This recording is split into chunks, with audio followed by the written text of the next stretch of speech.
We appreciate the dedication. My first question is, and I have to bring it up, Miss Ruth Bader Ginsburg. We were all heartbroken yesterday when we found the news that she passed away at the age of 87. So we're going to go around, introduce ourselves, do our little background, our elevator pitch. And at the end, I would like for all of you guys to tell, what Ruth Bader Ginsburg means to you. And so let's start with Marissa. Okay. I'm Marissa Crespo. I actually have my own law firm, Crespo Law Office PC. The tagline for it is where law culture and identity collide, because a lot of what I focus on is in the entertainment space, from film, TV, music, fashion. But underscoring all of that is also representing the underrepresented and making sure that they have a voice, that they're heard, and they're also protected from their IP standpoint.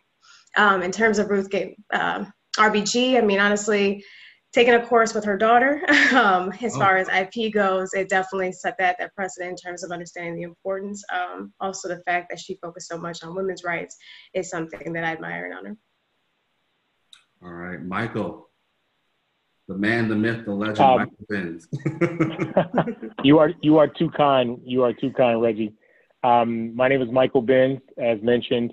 I am a partner. In fact, I'm the office managing partner of the Atlanta office of Parker Poe Adams and Bernstein. It's about a 225 attorney general practice firm.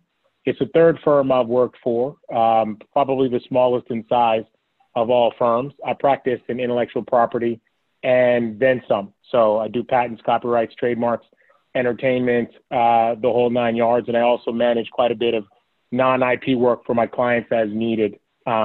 And I can tell you, I'd like to say that I'm honored to be on this panel with the moderator, Reggie, D'Artagnan, Marissa, and Jordan. I saw you all yesterday. You were phenomenal. I'm very impressed with you all, so humbled to be here. As for RBG, as I affectionately refer to her as the notorious RBG, and I'm sure many others do, is how I came to know of her, to be honest with you.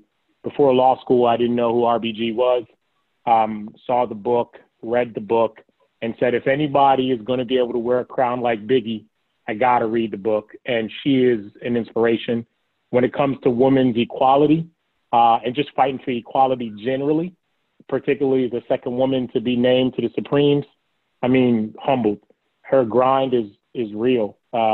She got up every day, even battling cancer, to still work out and still make sure she could go to the bench. And this may be hypothetical, but, I hear many people refer that she was really trying to hold out until the new president was elected so that she could make sure this battle that we're about to face is not to occur. But, that's one tough person. I don't say woman because she transcends gender. She's truly an icon. Absolutely, absolutely. Mr. Williams. Sure. So my name is D'Artagnan A. Williams. I'm the founder, CEO, and chairman of Duck Pond Technologies, Inc., based here in Baton Rouge, Louisiana. Duck Pond Technologies, Inc. is the holding house, if you will, for 10 unique patents that are currently pending that I own exclusively. The inspiration of Duck Pond Technologies is, in fact, my best-selling memoir across 4 categories as of May the 26th in less than 48 hours on Amazon. And this can be found on all major distributors platforms. I am also, just an entrepreneur, a serial entrepreneur. Duck Pond Technologies, Inc. is perhaps my biggest baby to date, my youngest being 7, Caleb Carmichael. And I don't know, I'm just ready in the ditch. With regard and respect to Miss Ruth, her embodiment in existence for me, from history to present day, captures the perspective of 3 individuals, Susan B. Anthony, Eleanor Roosevelt, and Frederick Douglass, who is my favorite author, as it appreciates women's suffrage. She is an icon. She is an accomplishment and achievement for this generation. And for me, she connotes and manifests what it means to overcome, and as such, exist as the supreme inspiration and embodiment of hope in terms of what my 2 daughters have to look to and towards, appreciating some of the challenges that are before them, between us, but nonetheless, those of which she overcame, and as such, we must continue to overcome. And last but not least, Jordan Franklin. Hi, good afternoon, everyone.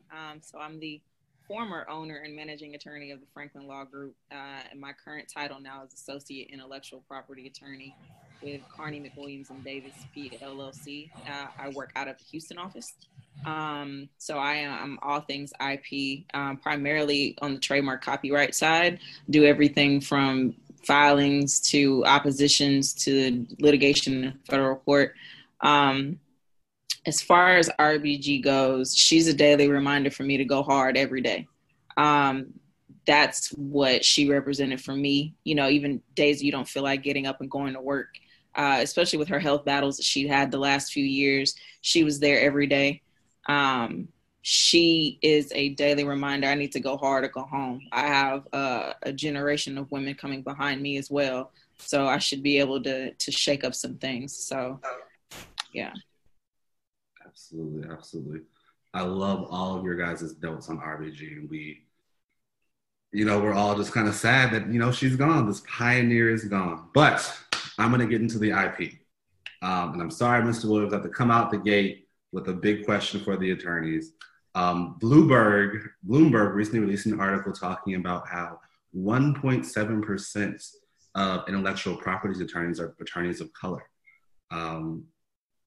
My first question for you guys is, one, how does that make you feel? And why do you think that is? And whoever wants to handle it first, go for it. I'll say from my perspective, it was hard for me to get in. I had to go solo because in Houston, everybody wants you to have a hard science background. The percentages of, I believe, people of color that do have the hard science engineering background that you need for patents is very few and far in between. So if there is not an opportunity to strictly do the soft side of IP, oftentimes we kind of get pushed out based on credentials. So I was definitely blessed to where I was able to make enough noise by myself to then be able to come into a situation to where they strictly let me focus on the soft side of IP. But I do think like a lot of firms requiring, especially on the firm side, a lot of firms requiring you to be able to also handle patent matters. It could be part of the reason why I feel like our percentages are low. I mean, our percentages are low across the industry, period. So, even this being so specialized, I feel like that is just one factor. Absolutely, absolutely. Let's jump to Michael, because I know Mr. Ben, he does a little bit of the patent work. And so from your perspective, the 1.7%, why? How? I'd like to say I'm shocked by that number, but I'm not. Having been in courtrooms and hearings and meetings and where you're not seeing anybody that looks like you on the other side. And unless you bring them, you're not seeing anybody that looks like you on your side. I think it's two reasons why the numbers are so low. One is, simply put, lack of knowledge. And the second is lack of opportunity. And let me explain point one. Lack of knowledge is we growing up don't know about IP, okay? I think, unfortunately, our demographic, and I consider this minorities in general, not just African Americans, aren't familiar with patents, copyrights, trademarks, and what that all means. Ironically enough, we're predominantly the majority in all of these fields, right? Dr. Lisa Williams actually did a study on the underrepresentation of minorities in patenting, creating inventions, which is why it's an honor to have Mr. D'Artagnan Williams on the panel. And then if we don't know that this is an opportunity for us to partake in, we're not going to take the undergraduate degree to get the hard science to go into this particular field. And as Ms. Franklin so eloquently mentioned, that dovetails into point number two, lack of opportunity. It's a very difficult field to get into. And even though we fight very hard for everything we get, and in many cases have to fight harder than others, trademarking, copyright, if you don't have the hard part, the hard science, the soft IP stuff, it's coveted. Many people want to work for those sexy clients, right? They want to do the trademark and copyright work. And unless you do what Ms. Franklin and Ms. Crespo did, which is branch out, build your own reputation and clientele, it's very difficult to break into the field. And so I feel like the combination of those two things make it for 1.7%. And the numbers are even worse when you consider women. I mean, that it's paltry. And it's the same across the board for women and minorities when you're looking to look at the overall numbers of attorneys. I mean, we need to change it. But unfortunately, that needs to change in the high school level so that you can get the right collegiate education and then have the opportunity to go on to law school and get into these particular fields. Absolutely, absolutely. Marissa? Yeah, no, I definitely echo the comments that were already given. I mean, I had to jump out and kind of strike out on my own in doing copyrights and trademarks, even though I worked for a big firm when I first left law school. And trying to get into, the trademark practice, a lot of times it was more on the litigation side, or was piecemealed in terms of the research and not understanding the whole prosecution aspects from beginning, all the way to registration. So, not having that knowledge base, I think, is definitely key. And that's why I think it's important to have those that are mentors and those that have kind of gone through the experience to talk to you about what it's like, in the different facets. Even starting from high school, going into college to select the right majors, to figure out how to tee up for, because it's a really diverse background. It's not just the hard science, but if you think about it in terms of marketing, brands today, especially now that we're transitioning to the digital space more and more every day, IP assets are becoming highly valued. So being able to just kind of, break the mold and figure out different ways to get into that practice area by talking to those who've kind of gone through the process from different avenues, I think is really important. But I'm not surprised at that number because again, you're talking about ownership.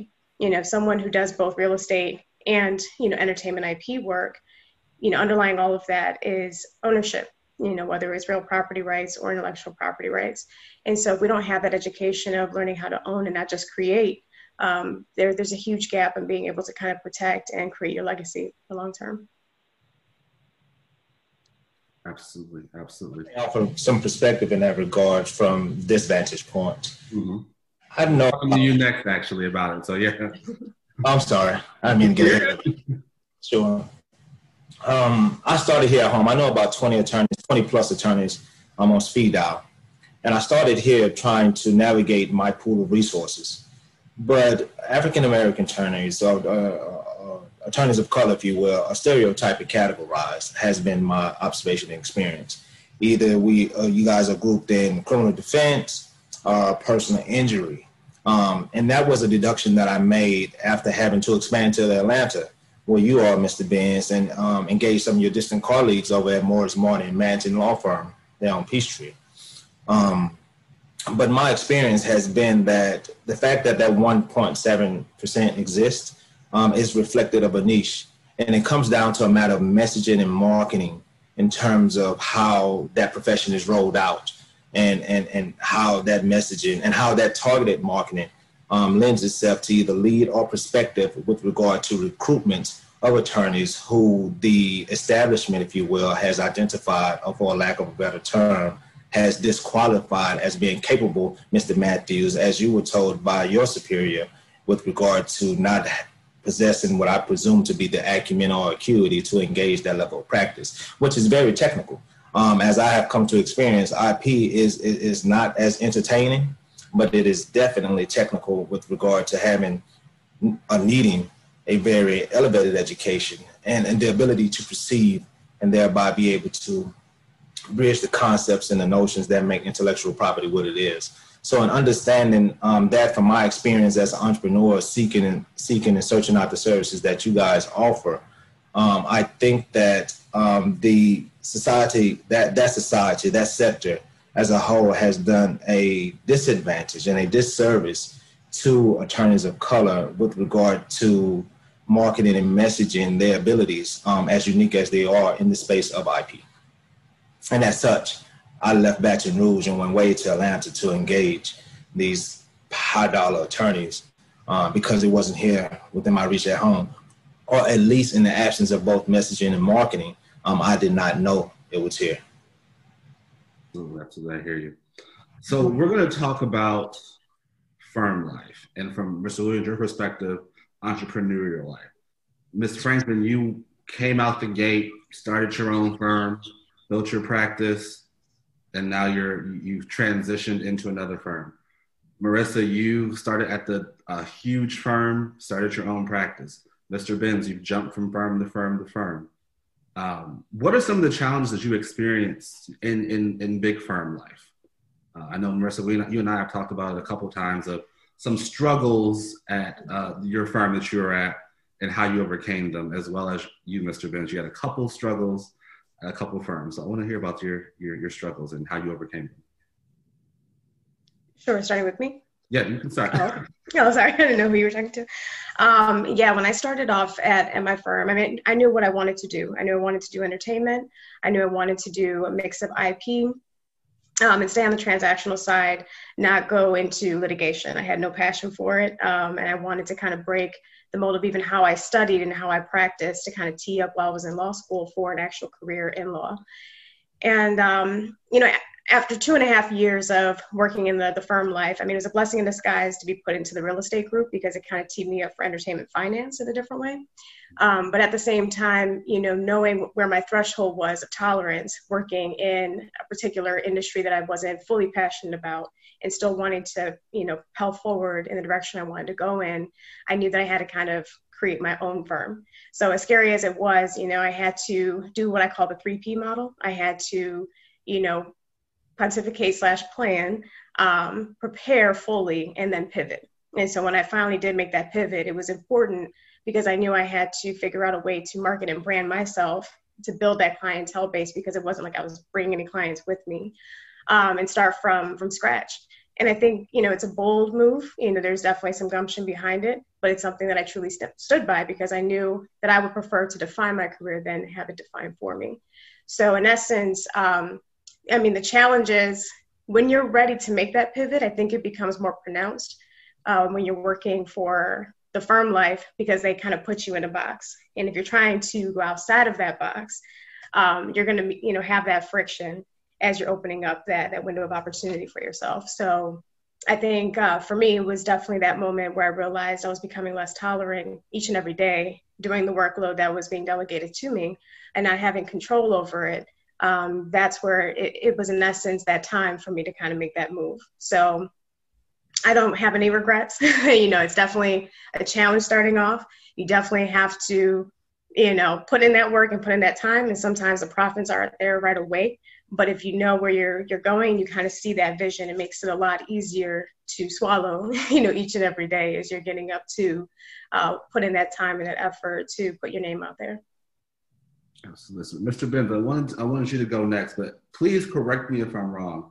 As partner at Parker Poe, are you the only African American partner in that office?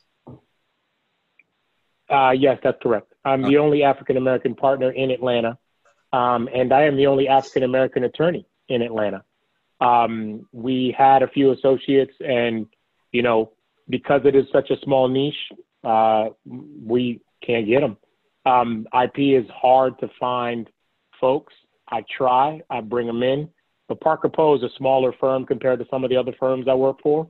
So, and I'm not knocking the hustle. Other firms like, bigger firms will come and take those associates and pay them more money. And in fact, I want that. 2 of my associates that were minorities I sent in-house. They wanted to go work in-house. And I tell all my associates and colleagues that if there's a connection I have to send you to a client that you want to work for, if you dream of working for Mercedes-Benz, tell me from day one. Come work for me, get the experience that you want, and I will try my darndest to get you to Mercedes-Benz. And for 2 of my associates, that's happened, and 2 others left. So I am the only African-American in Atlanta, 25 attorneys at the moment. Absolutely. So what kind of challenges does that present for you? So Parker Poe is a 150-year-old firm. And if you can do the math, we weren't doing law 150 years ago. We are not a minority-owned firm. We are a Southeast regional firm, a phenomenal firm that's growing in its D&I, but that presents its issues, right? Majority of our partners and equity partners are white men. That's what you're going to find at Parker Poe. That's what you're going to find at most firms, unfortunately. That doesn't mean those white men can't be advocates or are not down for the cause or aren't going to be supportive. That's not the case. Don't get me wrong. Not everybody at Parker Poe is all gung-ho Black Lives Matter. No place that's the case. But I think more often than not, my colleagues are, which is what I'm honored to be at my current firm. And so the challenges, I think, are you find yourself in a tough situation. You've got to outshine and outperform all these white men attorneys, right? That comes for women as well. We don't have as many women partners as we'd like. We have almost 50% now, though, but they're mostly white women, right? The minority groups are just not as represented. And so you have to work, I almost feel, twice as hard to get clients. Why? Because clients don't look like us, okay? If clients don't look like us, they're not going to hire us. So that's one challenge. And the other challenge is when those of us who are in power of authority are like, well, what are your diversity numbers like? And they say, well, great, we got Mike. He's an African-American partner. Who else on the team? Now, fortunately, I've worked really hard at hiring a lot of folks that are minorities at the firm to work in my IP group. So I have folks in DC, in Charlotte, in Raleigh who are diverse. But when you keep losing folks because there's not that many of us, you don't meet the diversity numbers. So you may miss out on diverse attorneys trying to make sure that they hire diverse firms. So I think those are the two biggest struggles given law practice for an African-American at a predominantly white-owned firm. Absolutely. Jordan, you're up next. You, if I'm not mistaken, the firm you're at now purchased your firm, correct? Basically. Yeah. I closed my doors. Yeah, I brought in, my book of business and everything to contribute to the firm. So it was more so an acquisition more than a merger. But I think I touched on it yesterday. We have 5 offices across the U.S., Houston, Dallas, Fort Worth, San Antonio, Wyoming, and Denver. And I'm the only Black attorney, period. So, and I'm the youngest age-wise as well. So I have the Black and the youth factor. So every day is a day to prove myself at work. So far, I feel like I've done a great job. But it kind of touches on what we were talking about yesterday. I don't have a lot of leeway, I feel. So I'm not very friendly or open to being very friendly when it comes to my coworkers and my constituents, because I don't feel like I have that wiggle room. Like I can't go get a beer with you on my lunch break. I don't, I'm just starting. I haven't really been there, but maybe a few months at this point. So I'm like, if 6 p.m., sure. 12 noon, no, sir. Like I don't have that flexibility. So that it's been an adjustment because of course when you're solo, you go in when you feel like it, you work when you feel like it. But I'm in first. Usually I'm there last. So, and that's not by force, it is by choice. Because I do feel like I have to stay ahead of the curve. I have to make sure I do a little bit more. Not that I feel like I'm expendable. I feel like I'm a great asset to any team, but I also know like the reality of the, the politics of a law firm. So yeah. Absolutely. Mr. Williams, from an entrepreneurial perspective and building your brand from the bottom up, what challenges have you faced? Sir, my challenge has been the same as is most African-American entrepreneurs, no matter what stage of the phase that they're in. And that's, cash flow and availability. We have to pull ourselves up from the bootstraps.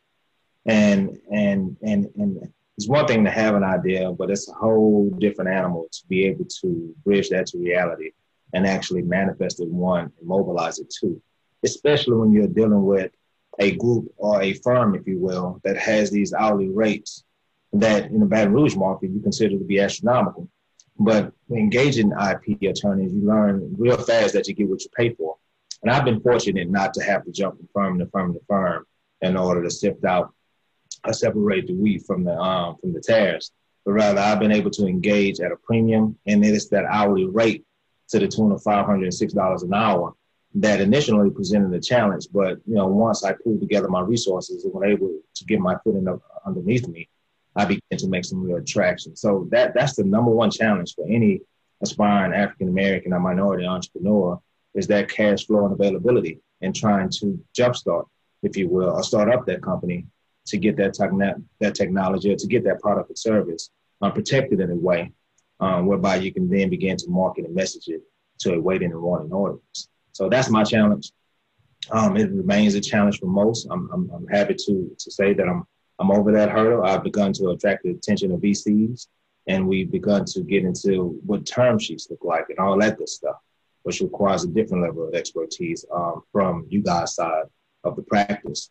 But that's the challenge. And I think that it is constant and consistent on a daily basis, whether you are a minority attorney trying to enter into a private practice or an entrepreneur trying to open up a snowball stand. I think that being able to garner and attract cash to start up that business is a constant, real, relevant challenge for us all. Absolutely. Thank you for that. Thank you for your notes on that. So we're gonna transition into more of a student-focused section and talk about mentors and networking and the tips and tricks portion. So this question is going to be open-ended, but what are some tips that you have for young attorneys or young law students that want to be IP attorneys? What are things that you wish someone would have told you out the gate, or even 2-3 weeks ago when you learned something new? I think I'm the I don't want to age anybody, but I graduated from Southern 2017, so I feel like I may be the closest to some of the students. Mr. Williams touched on it earlier. There wasn't much of an IP presence in Baton Rouge when I was there, and I knew that that's what I wanted to do. So I moved back home to Houston.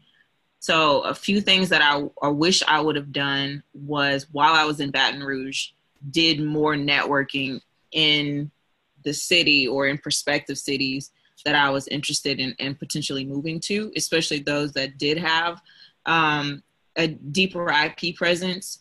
I tell people now, get involved with the student section of the ABA and the Federal Bar Association, especially like their IP sections. That's great networking. Dry email. I don't want to say cold call, but dry email. People who you may be interested in, picking their brains about. I think we have a great network at the school alone. I've met an alumni. Her name is Denise Folmar, who is an amazing contact for any students who would want to learn more about the IP side being in-house. She started at Coca-Cola, and she was at Nike. Now she's at Hershey. And when I contacted her, she was like, let's talk when you want to talk. She gave me a cell phone number. Just reaching out more is something that I wish I would have done. I kind of had almost a fear of coming off stupid. I'm like, or being a pest. Your career is an investment. So I'm like, I should have left that doubt behind. That is definitely something I tell students to do. Learn from the mistakes that I made. Don't do that. Just reach out anyway. If they don't respond, maybe send a follow-up or find someone else. So I'm going to leave it brief, but yeah, that's kind of reaching out more and networking more outside of Baton Rouge in your prospective industry is something that I wish I would have heeded more, because it is oftentimes who that can get you in those doors. Absolutely. Absolutely. Yeah, this is Mike. Oh no, Marissa, please go ahead. Ladies first. No, go ahead. No, please. I'm not going to go now. All right.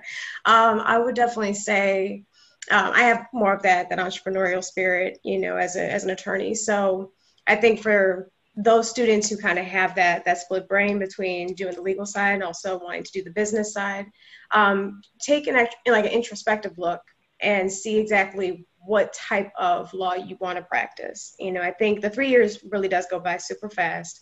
And as you're studying and trying to keep your head in the books and trying to network and go to all these different organizational events, you can kind of get lost in the sauce. But I think remembering what it is that you want to do once you leave is really critical. So take that time to think it through.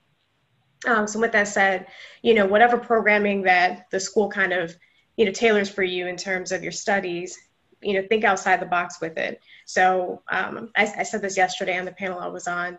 I wasn't interested in admin law, but I was interested in immigration law. So when it comes to IP, think about certain types of business courses if you want to tailor yourself into an in-house counsel role. Even though it's hard to get right out of law school, you still want to start having that business mindset early on and acquiring those skill sets.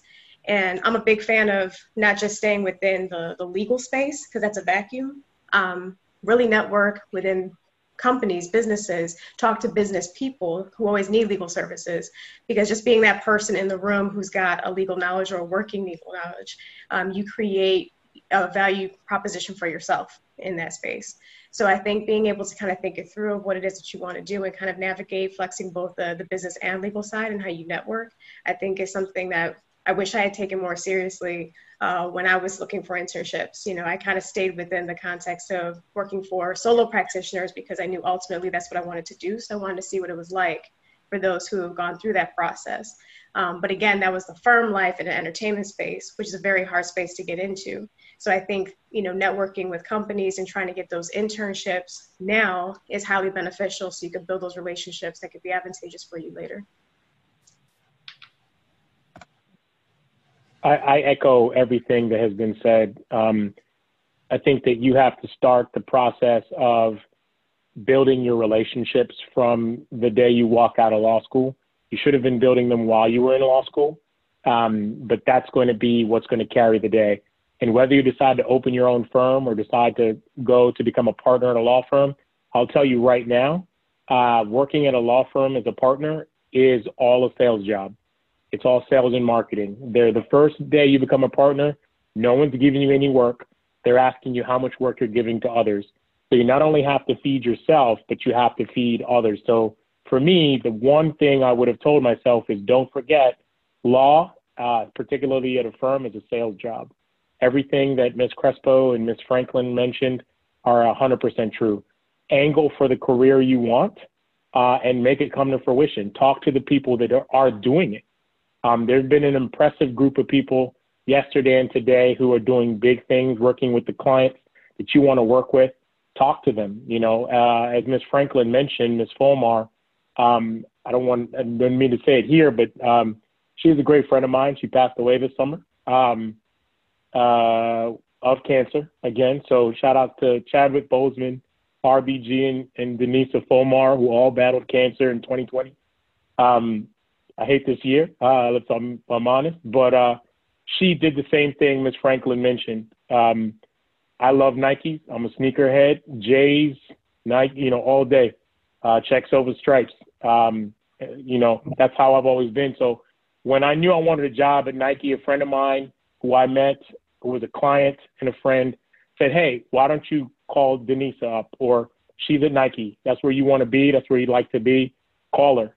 It doesn't take anything, as Ms. Franklin mentioned, to do a dry email or reach out on LinkedIn. LinkedIn is a phenomenal tool for you to kind of look at what your network is connected to and to just send people a DM and say, hey, I've really seen your career. I've seen your background. I've seen your posts. I'd like to just pick your brain for a minute. She got a shout out yesterday, and I'd like to shout her out again.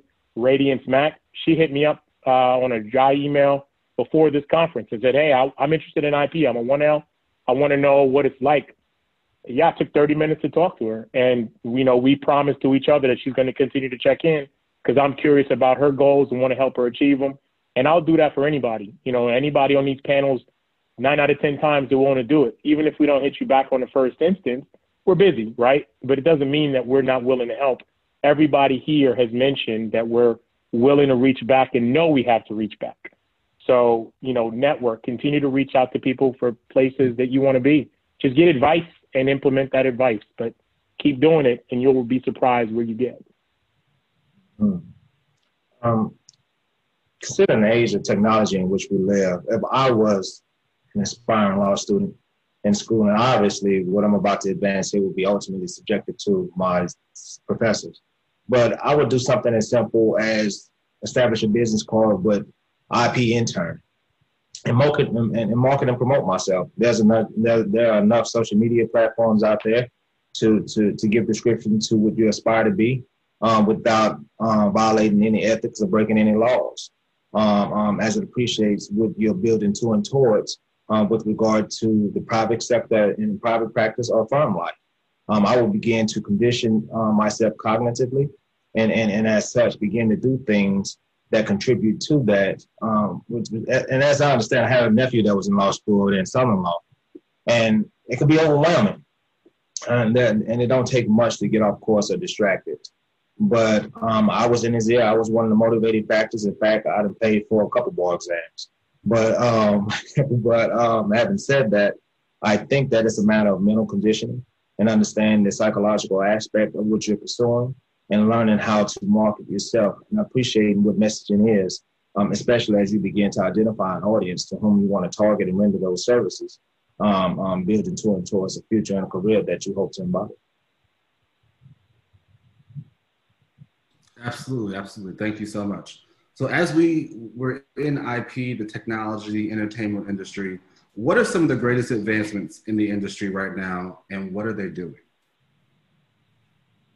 that you were experiencing? What are some of the greatest advancements, whether it's from a USPTO perspective or process and policy perspective? What are some of these advancements that are going on right now?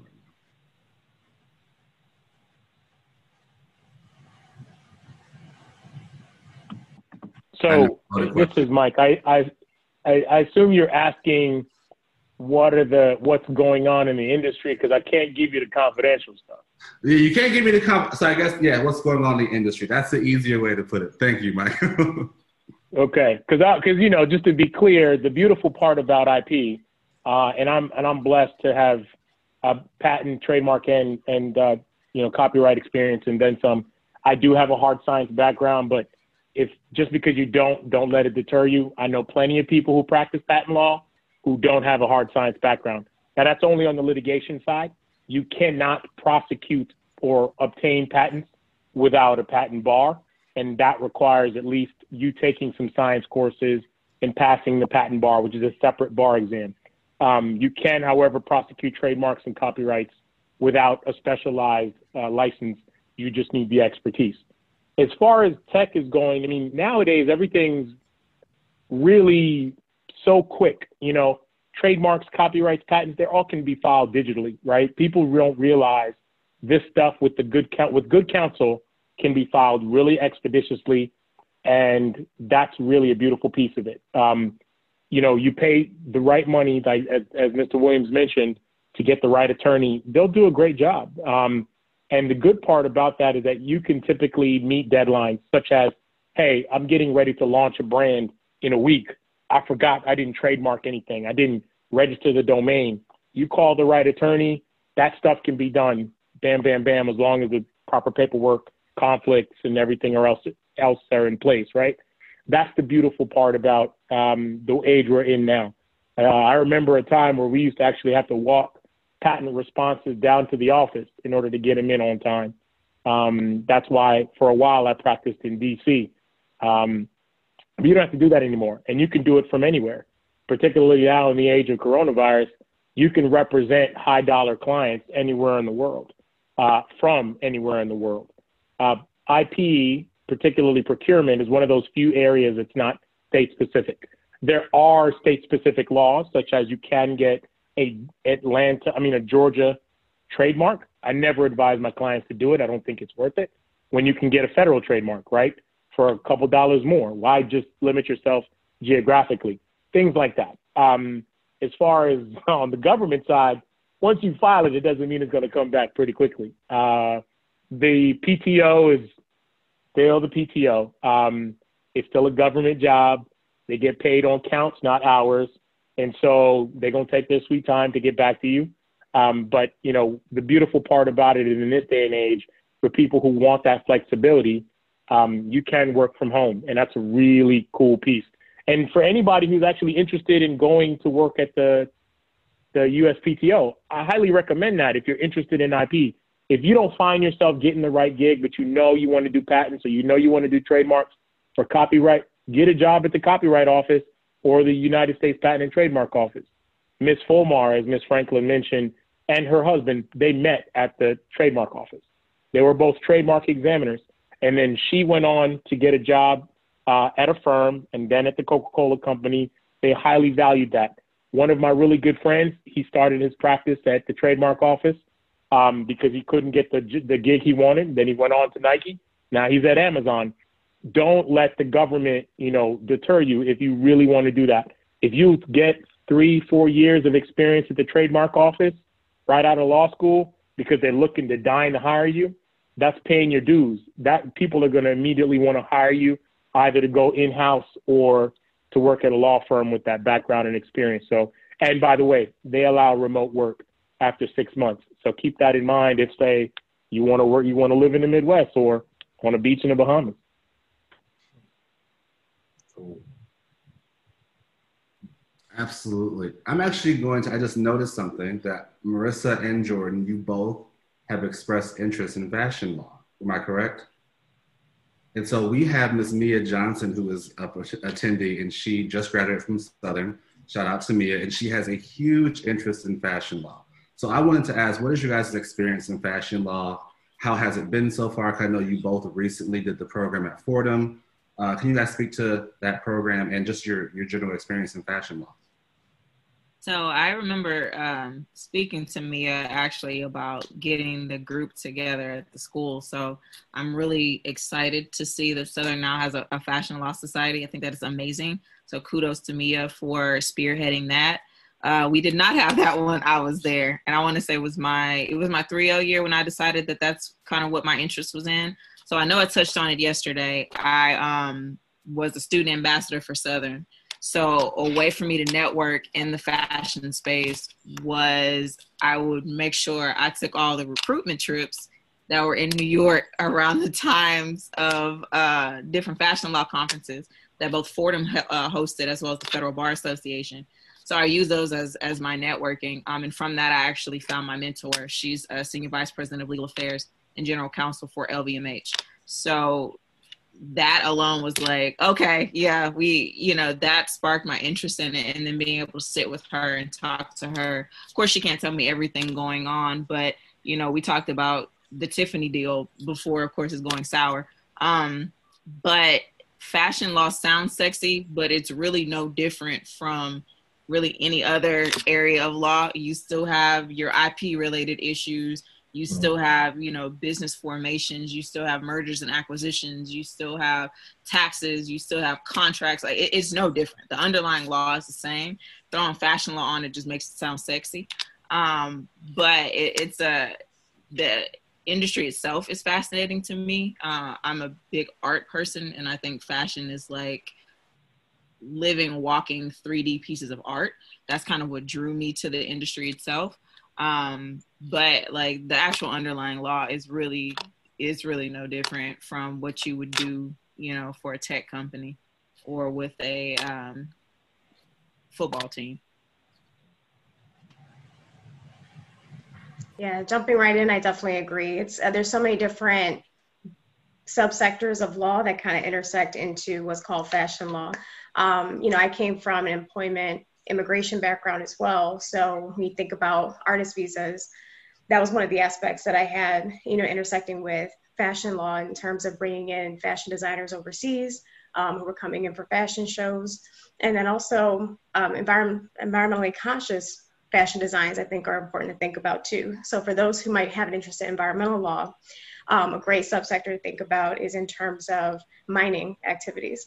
I used to work for an international mining company where we used to extract minerals, do the raw processing, and actually sell that off to major brands, fashion brands as well as cosmetic industry as well, making sure that they were safe. So thinking about all of those regulations, you start getting into possibly, it could be the Food and Drug Administration, it could be, within the fashion sector, you're thinking about health and thinking about health conscious activities around fashion law.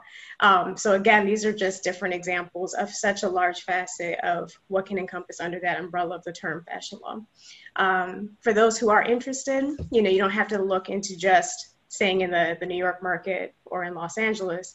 I think being in a completely different regional area that is not predominant in fashion, you can create a name for yourself.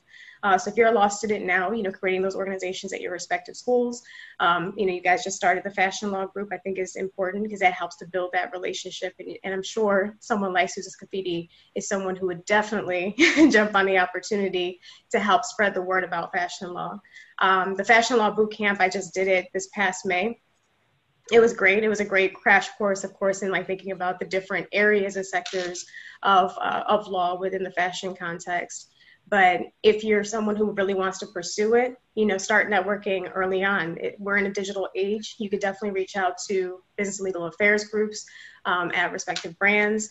Also look at, startup companies too, and you can think about it from a marketing and branding context. I think that's another great way to get in, because really now, as we're transitioning more and more into the digital age, as I said before, everyone's looking to figure out different branding and creative campaigns. So you can kind of come in on the business side in the marketing context and being, a millennial, being able to tap into social media and think about it from that standpoint, how to protect it, in terms of IP. That's another way to kind of build a name for yourself within that context of the fashion industry too.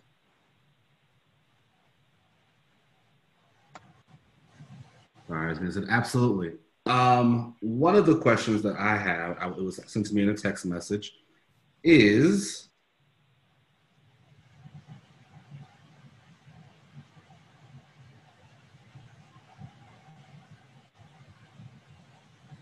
You're muted, Reggie. You're muted, Reggie. You're I muted myself again. I said I got a text message from an attendee, and they asked, what is the most interesting trend that you have seen during COVID-19 in terms of IP perspective? So, for example, filing trademarks for clothing brands, filing trademarks for, we don't have to do the confidentiality, but is there a subsection of filings that you guys have seen a rise in since COVID-19 has happened?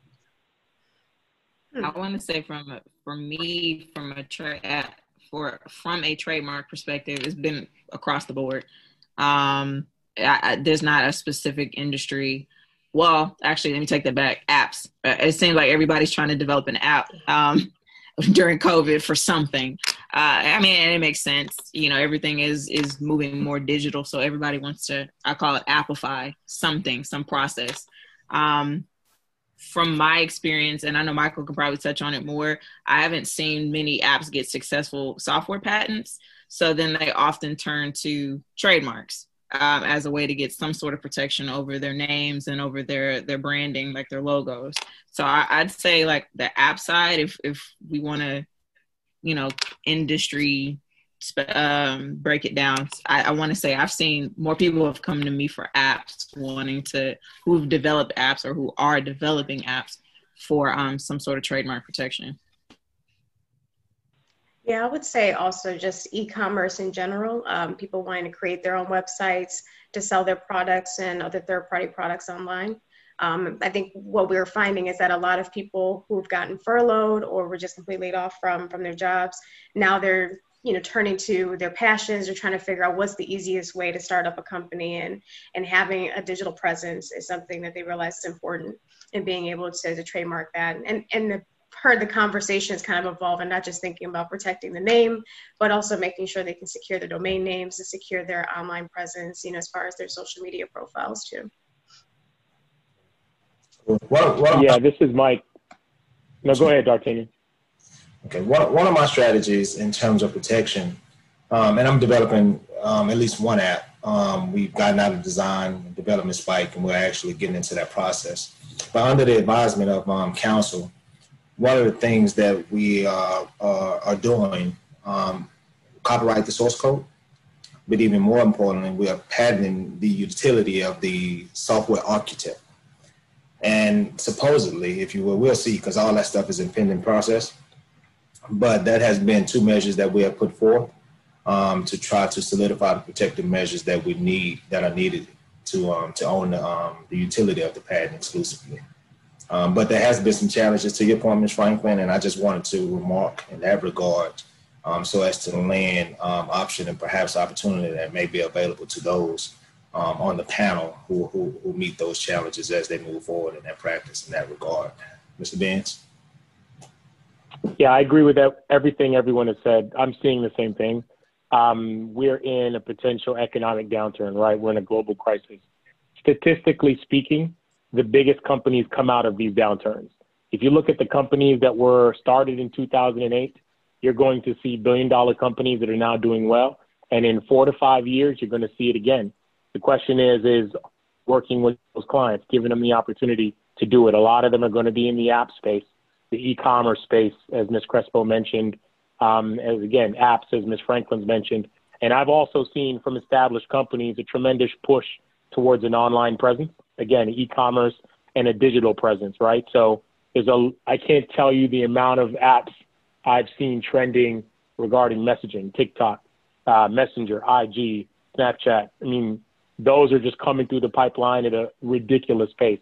Zoom, everything that's happening on Zoom, Microsoft Teams, everything that can take you digital, Peloton's online platform, Mirror. I mean, all of these things are going crazy. Nike mentioning that they're going mostly e-commerce, right?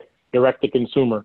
That's what you need to be looking out for. Anything that's direct to consumer, straight to you, not through a brick and mortar shop, but from a seller online, direct to your phone via apps, or direct to your browser via e-commerce, or, as you mentioned, D'Artagnan, trying to protect that software in many different ways. You're right. You've got your whole gamut from design patent, utility patent, copyright, software patents, trademarks, and anybody on this panel can tell you about that, because that's, the future. People forget that IP is effectively the backbone, or roughly 78% of your company's worth. The question is are you monetizing it? As Ms. Franklin mentioned and Ms. Crespo further articulated, fashion law, sneaker law, or, tech, it's just a matter of the underlying expertise that you're just rolling out into that. It's just a matter of the client you're working for, right? So if you're doing a trademark for a fashion client, okay, technically you're doing, fashion law that day. But if you're doing a trademark for a tech client the next day, you're also a tech attorney. So don't forget that as you build your career and you market yourself, continue to focus on those companies that you want to work for and brand yourself that way. Absolutely. Michael, you talked about interacting with clients a little bit. I want to, from Jordan and Marissa, and you as Michael, you as well, Michael, how do you deal with clients that have an idea and from inception you say, I know that trademark's already taken, or I know that copyright's already taken. How do you tell a client your idea may not be as unique as you think it is? I know from a trademark perspective, I just have to tell them, because what are we going to do? You know what I mean? Like, if somebody already has a registration, you don't really have many options. Mm-hmm. If you go ahead and file for it and you somehow make it past the likelihood of confusion rejection, which the USPTO examining attorney would issue, then you could be looking at an opposition action. And that's a whole different ball game when you get there. And I think especially on the trademark side, I mainly deal with trademarks. That's 90% of what my job entails. And that's everything from prosecution. We have filed to have people's trademarks canceled. We have been on the offense and defense of oppositions. So from a trademark perspective, especially, we have a due diligence to do work before filing. It's just a necessary portion of the job. Most of the time you'll hear a trademark attorney refer to it as a clearance search. If we don't do our due diligence there, we could be setting the client up to lose a lot of money. I have had cases to where, especially bigger clients that I have, like startup companies and stuff like that, send me a list of prospective names before you just get married to one. Send me a list, a second place, a third place, rank them. And I'll at least yay or nay it and explain to you why. I'll print out, other companies and, their trademark applications. Because a lot are like, well, my name is not the exact same. That's the most common bounce back I get or pushback I get. And then you have to go into, well, the law doesn't say they have to be the same. It's whether they're confusingly similar. So, then you have to go into all of that. But I believe it's our job to do our due diligence and then to counsel when necessary. Absolutely. Just jump right in. I'll talk about from the trademark side and the copyright side. So everything that Jordan mentioned on the trademark end, that's actually part of the fun part that I like is doing that business and legal side of things, right? So really trying to understand the authentic branding behind what it is that the client wants to do. What type of product are you putting out there or service, and how are you distinguishing yourself in the marketplace? So some of those conversations and justifying the fee arrangement is that I may tell you no, it's not worth it to proceed forward in filing because you're going to get the rejection. But let's come up together and collaborate on some names and something that would be a great signifier of like what your brand represents and how you can transition that into multiple facets than just the product or service that you're initially rolling out with. On the copyright side, I usually deal with that in the context of entertainment, particularly with film and television work. So again, it's about, your voice being inserted into the marketplace. What is it that you're saying and how do you rise above the noise? So for me, my approach in counseling the clients is really trying to understand their personality, understand what it is that they're ultimately trying to do, and flesh it out a little bit more into a marketable business plan. So that way, if we can get to that white paper registration, that's fantastic. But now being able to convert that white piece of paper into green and monetize on that and think about it as a portfolio snapshot of assets for their company. I agree completely. Oh, nope, sorry, go ahead. No, we're going to have you have the last word, Mr. Benz, because you have been dropping jewels and wisdom all throughout this session, so please. Well, I appreciate it. I think we all have, and again, honored to be on the panel. As these two colleagues, attorneys on this panel have also mentioned, get your attorneys involved early is the key.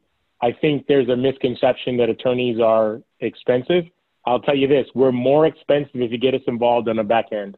If you say I've gotten this trademark that I wanted to start my fashion line with, I've made $10,000 worth of clothes and I've got the labels sewn into all of them, and then the trademark office rejected it because I filed it myself.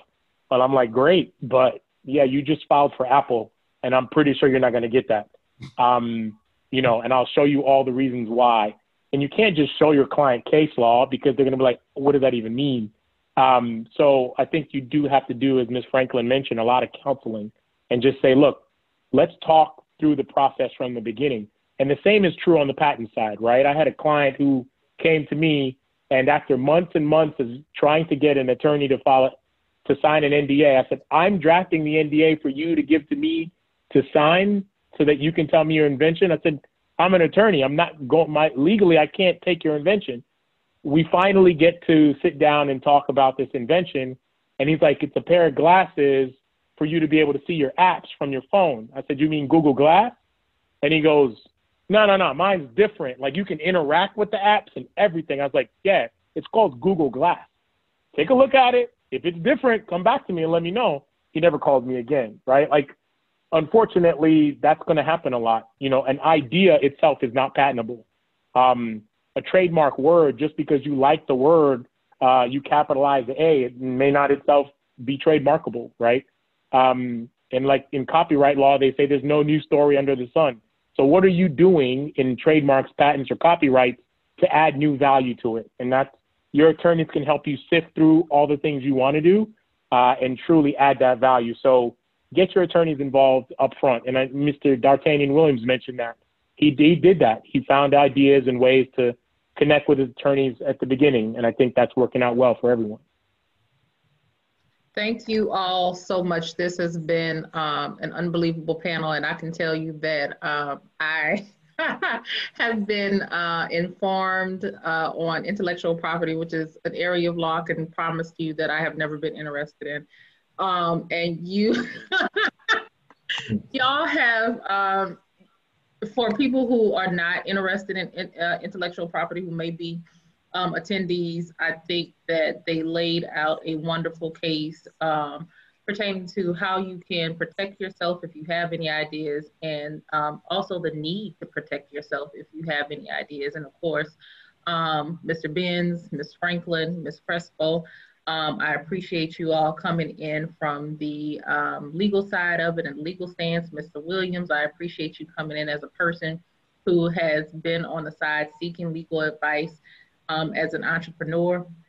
This panel it really has been probably one of my favorites, and I don't know if it's just because it's going toward the end and I can finally enjoy the sessions, but this has been absolutely wonderful. And Reggie, thank you as always for being a wonderful moderator. So we are about to close this panel out and jump into our sports panel, which will be our last session of the day. So thank you all so much. Thank you, guys. Thank you. Everyone have a great day.